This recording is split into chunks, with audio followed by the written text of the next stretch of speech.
જય શ્રી રામ મિત્રો, ફરીથી મારા નવા વિડીયોમાં તમારું સ્વાગત છે. આપણો વિલો કાકા આવી ગયા હેઠળ માંડવી કાઢો ઝગમગ ઝગમગ રાતે 12 વાગે માંડવી કાઢી છે મિત્રો. આમ તો આ બધા પાર્ટી બધા ઉગાડી ગયા હે. વાહ સંગીત ઠેકરા લે હે. વિલો કાકા બધા કીર્તન સાથે ગીત ચાલુ છે. માંડવી કાઢી છે. થોડો ફોન સંગત છે પણ કાંઈ વાંધો નહીં. કેમ કે હું હાટીમાં મિત્રો ઉભો છું એના કારણે ના મોટું સંભો હાથી આવ્યું વિલો કાકા મહિન્દ્રા સરપંચ. આ ડ્રાઈવર હું તો ભાઈ ડ્રાઈવર તરીકે હું જોયું. તો મિત્રો આ અમારા ગામના વિલુભાઈ બેઠા છે. એને અહીં ટ્રેક્ટર પડ્યું છે.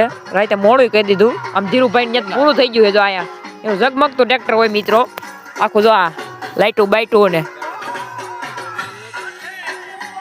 આ જો એનું ટ્રેક્ટર ઝગમગે છે આખું. હવે જરીકો ઠાયકા બધું પૂરું કર્યું આપણે માંડવી રાઈપલી અટાણે રાતે મોડું ઘણો થઈ ગયો અટાણે. જો મિત્રો અટાણે ધાણાની વાત ચાલી રહી છે એવું કામકાજ હાલતું હોય. જો અહીં સકેલી જોઈ જાવ સકેલી ફરે ટ્રેક્ટરનું વ્હીલ ફરે. મિત્રો આપણે વાડી તરફ જવા નીકળી ગયા છે. તો અહીંયા ઠેસર હાલે જયરામ બાપાનું એનું હાલે છે. આપણે વાડી જઈશું જો અહીંયા બધું ઠેસરું હાલે છે. અહીંયા ઓપલેન હાલે છે. આપણી વાડી ઓપલેન હાલે આપણે દાદા ગાયું સારે અટાણ મિત્રો સારે છે ને આપણે વાડી બાજુ જાય જરી તો આપણી ગાયું અહીં સરે છે અને વાહે ન આવે તો સારું આપણી સરે અટાણ. જો જે આપણે રાતે માંડવી કાઢવા આવ્યો હતા ને જે આવડ્યા માટે મજૂર પાથરા કરે છે તો આ માંડવી બધી કાઢી રાતે આપણે વાહ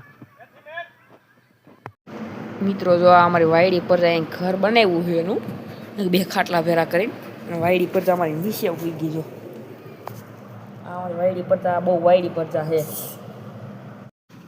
મિત્રો. તો આ વાયડી પડતા અમારી હુતી જ નહીં. મારે હું ડોરા કાઢ ઉપડે હાલ બાય. તો આપણે ઘીરે જવા નીકળી ગયા છે. દાદા ગાયું સારે તો આપણો વાહટો ઊભો છે. દાદા વાં ગાયું સારે છે. આપણે તલીમાં ખાતર નાખી છે થોડુંક બાકી છે કાર્બન નાખી છે આવી રીતે નાખી. ઓલી વાળી આપણે એ વાળી કામ હતું એટલે વાં તલીમ દવા છટાય છે આપણે મજૂર છાંટે છે.